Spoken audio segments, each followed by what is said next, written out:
Hi weaving friends, today I wanted to have a little chat about cotton and more specifically the thicker knitting style cottons that you'll come across. The reason I wanted to talk about this today is usually if I get a question, the same question enough times, then I will eventually decide to go, okay, I'm just going to make a video about this and then I can refer people to the video. So this is one of those questions. Because I use cotton in a lot of my projects, whether they are my digital downloads on Etsy or one of my online classes, people are often asking me, what can I use instead of that cotton that you've used? So that's what this video today is all about. Firstly, I'm going to talk about the cotton that I use most, and that would be the Bendigo Woollen Mills cotton. I do have a small ball of it here, but it's very small. Generally, it comes in a ball this large. Now this one is actually a wool, not a cotton, but the cotton comes in the exact same ball. So it's a very large ball of 200 grams compared to, let's see, this would be a 50-gram ball of cotton. So you can see the comparison, this one's 4 times as large. And there are a few reasons why I love the Bendigo cotton. First, it's a local product. It's an Australian product, and I love to support local growers and manufacturers. And also, because it comes in a large ball, you get a lot of yarn for a really excellent price. All of those are really good reasons for why I love it, but of course it has to be a good product as well. So that is the final reason. It is a really nice cotton. It comes in a few different sizes. You can get the 4-ply, which is like a fingering weight. You can get the 8-ply, which is like a DK weight. And you can get the 10-ply, which is more of an Aran weight. And all of those come in a big range of colors. And Bendigo Woollen Mills, they're always coming out with new colors and new blends. Sometimes for a new season, they'll have a blend of cotton with something else or just a different style. So it's a really great option. If you're in Australia, I highly recommend them. I buy all of mine online and have it delivered. There's also free shipping if you buy over a certain amount. So it's a really awesome option. Some of the projects that I've used this cotton in have been my log cabin table runner. This is available in my Etsy shop as a digital download, but it's also available as an online class.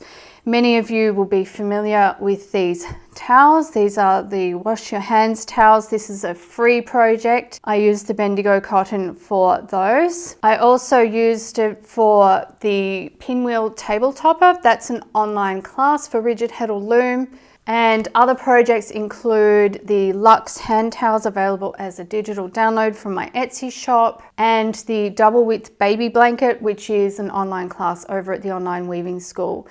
Any of these links that I mentioned today in this video, of course, will be linked down below, and just click on the little word that says more with a little down arrow if you can't see my links, and they will magically drop down and appear. So that's the cotton that I use most of all, but I understand that a lot of you are not in Australia and you don't necessarily want to have to take out a loan in order to afford the shipping, because we all know, even though the Bendigo cotton is really affordable, the shipping is probably going to be a lot more than the actual product. So today I want to give you some alternatives for cottons that I think that match up pretty well as far as matching with the projects that I have as a really good alternative. Now, I did mention at the start of the video that I'm talking about the thicker knitting crochet style cottons. So I'm not talking specifically today about the thinner weaving yarns like these 8-2 cottons that come on a cone. If you want to know more about these kind of cottons, or you want to know about comparisons, I have so many videos on yarns and which yarns are appropriate for which projects and all of that. So I'm going to leave just a bunch of links down below so that you can take a further look, compare yarns, get to know your yarns a little bit better. But for today, I'm just focusing on the thicker ones. A little disclaimer as well, some of the yarns that I'm going to mention today, I personally have not used, and that is only because they're not readily available to me. I'm happy to give all kinds of yarns a try, but some of these, I'm in the same situation. I would have to order them from overseas and the shipping would just be massive. So I'm giving you these ideas of yarns today based on what my students have told me and what they have subbed for when wanting to weave my projects but not having the same yarn as me. So the first one that I've heard really good things about is I Love This Cotton. This seems like a really good one. It's a DK weight. It also comes on large balls, I believe, and there's a heap of colors. And if you can find it in your country, I think it's going to be mostly in the US that it will be available. It is a really affordable cotton as well and a really good option for a lot of these projects. The next one I have used, and that is Sugar and Cream, and I've only got this tiny little piece. This is all I've got left of my Sugar and Cream supply. This is actually available in Australia. It's not as affordable as it would be in the US. It is a US manufactured cotton. It's very thick and it's very hard wearing, but it still has quite a bit of softness about it. So from a project perspective, I use Sugar and Cream cotton in my Woe to Go beginners class to make placemats. It's perfect for things like placemats because it's just that little bit thicker. I would say it's more of an RN weight.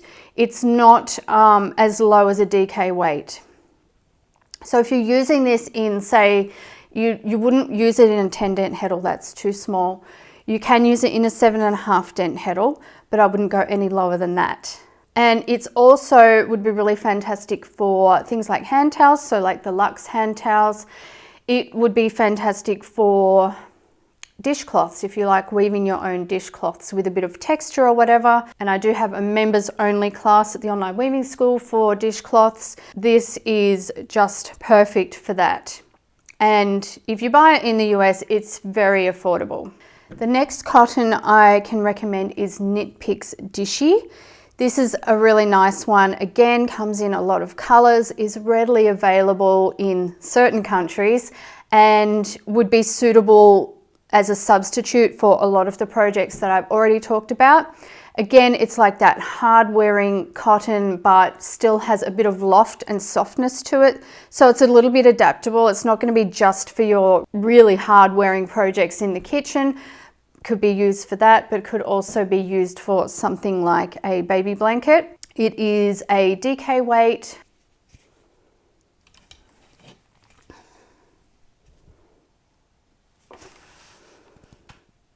Excuse me for interrupting. I wanted to just take a moment to tell you about a new members only class that I've got over at the online weaving school. This class is called Setting Up for Success, and it's for the rigid heddle weaver. And it's all about all of these little tips and tricks and things that I wanted to share with you about what is going to make you a better rigid heddle weaver and what's going to make your weaving experience easier and more enjoyable. So the class goes through all kinds of things like how to achieve a really consistent warping tension during the warping process so that once you get to the weaving process, you've done most of the hard work. And then I go on to cover little problems that you might encounter like smiling or frowning edges at your weaving, your heddle falling out of place, tying on accurately, and all these little things that are just going to make such a difference to how your weaving looks. Because ultimately, as weavers, we all want our weaving to look as perfect as possible. And that is really achievable, but sometimes you just need a little bit of extra knowledge or some extra tips that you hadn't thought about to make that happen for you. So that class is available to any type of member of the online weaving school. And I'm going to leave a link to it down below. I hope you enjoy it and I hope that it makes all the difference to you as a weaver. Another one I'll mention, though I haven't heard as much about this one to be honest, but I'd be interested to hear from anyone who has, is Lion Brand 24/7 cotton. This one's really easy to find. Like most Lion Brand yarns, they are really readily accessible in most countries, I would say. There's a lot of Lion Brand yarns here, but I can't say I've come across this cotton. Possibly it's there, I just haven't looked for it, but that could be another option as a substitute again. I'm going to mention this yarn that I just came across recently. It's from Yarn and Colours, which is a Dutch company, and the product is Epic Cotton. This is really lovely. I actually bought this recently from an Australian supplier, Adelaide Hills Yarn Company. I'll link them down below. And I used it for knitting and crocheting some new dishcloths. But from having done that, it would be really suitable for weaving as well. It's extremely soft, this yarn. The only pitfalls of this one, and it's sold as a DK weight, but I feel like it's just a little bit thicker than that. But it would still go okay in a 7.5 dent reed or an 8 dent if that's what you've got. So super soft, really pretty colors. That's something that attracted me to this yarn, is you won't necessarily see a lot of these colors in a lot of other cottons that are available. There's a lot of these kind of soft, pastel-y, pretty colors. So my impression from having made those dishcloths, and I'm now using them in my kitchen, is it's really gorgeously soft yarn. So the only pitfall of this one is it may not be readily available to you. It's kind of surprising that it's available here in Australia, being a Dutch company. But if you're interested, you could look up their website and see where their stockists are. Okay, so the only thing about this that I would count as a negative is that it comes in the small balls. Well, a lot of yarn does come in small balls, but it's going to be more expensive for a larger project. So 50 grams, paying, a bit more for 50 grams of cotton is okay if you're weaving, say, a couple of dishcloths from it, small items that don't need a lot of yarn. But if you're going to be weaving like a baby blanket, and I do think that this would be really gorgeous for a baby blanket, but it's obviously going to mount up really quickly because you're going to need a lot of balls of these, a lot of these 50 gram balls, and they're not cheap. So that's just something to keep in mind. Other than that, gorgeous yarn, and I really recommend it. Okay, the last one that I'm going to recommend, and I recommend this sort of tentatively because it's not a soft cotton like these lovely squishy things and like the Bendigo that I've used for these projects in front of me. This is the Maurice Brassard 8/8 cotton. So it's a really thick one. I would say it is probably like the equivalent of an RN weight or a DK weight, or a bit more than a DK weight. And I used this, it is a weaving yarn by the way, I used it for my Pick Up Perfection class to weave this pillow cover. And that project turned out really well, really beautifully. I'm not sure how it would go for something like towels because this fabric, and I did weave it at a fairly close set, but so it is a little bit denser, but this fabric is quite sturdy and firm. So it doesn't have the same softness as these other cottons do, but that doesn't mean you should discount it because it can be used for different things. And, to be honest, I haven't tried weaving towels or cloths or any of that kind of stuff with this. I would actually be really interested to weave some dishcloths with this. And now that I'm saying it, I'm thinking, I think I might do that, just to see how it stands up. It is quite a rigid, it doesn't have a lot of loft to it like the other softer cottons do. But that could possibly make it a really great kitchen yarn. Who knows, until you try. It would probably also be good for things like table runners. It would certainly stand up to washing and all that kind of thing. And besides that, Maurice Brassard is my favorite brand of weaving yarns, so I've got to try all of their yarns, and this was one that I tried. So I noticed when I was weaving with it that, it's a little bit harder to use, and that could be different if I was, say, using a larger heddle with it. But then I do sort of like the closeness of this fabric. If I was going to weave some dishcloths with it, then I'd probably want a closer set anyway. One thing to point out that you may have noticed while I've been talking about these yarns is all of these projects that I've used the thicker yarns for, I've used them for things like hand towels, table toppers, table runners, etc. I wouldn't use this thick yarn for tea towels or kitchen towels, as in wiping dishes, for various reasons. One is that they're very thick once you finish with them. Okay, so Here is one of my wash your hands towels, and you know, it's really quite a thick towel, which is lovely for a hand towel, but for a kitchen towel it's not going to work so well trying to wipe your dishes with these. Also, the thicker cotton tends to be a bit fluffy. Even now, just fluffing this about, I can see little fibers flying off, and of course they're going to end up all over your dishes. And then the other thing is that they are absorbent, but once they take the water in, they're going to take longer to dry.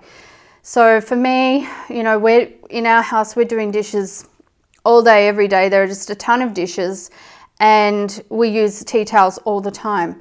And I use my hand woven tea towels, but they're woven with 8/2 cotton, so they're much thinner. And then I hang them up and then they dry by the next time someone needs to use it again. But if we used a really thick towel for doing the dishes, then I could hang it up, but it just wouldn't be drying at the same rate. It's just not as appropriate. And you know, I feel that would be a bit of a frustration trying to do your dishes under those conditions.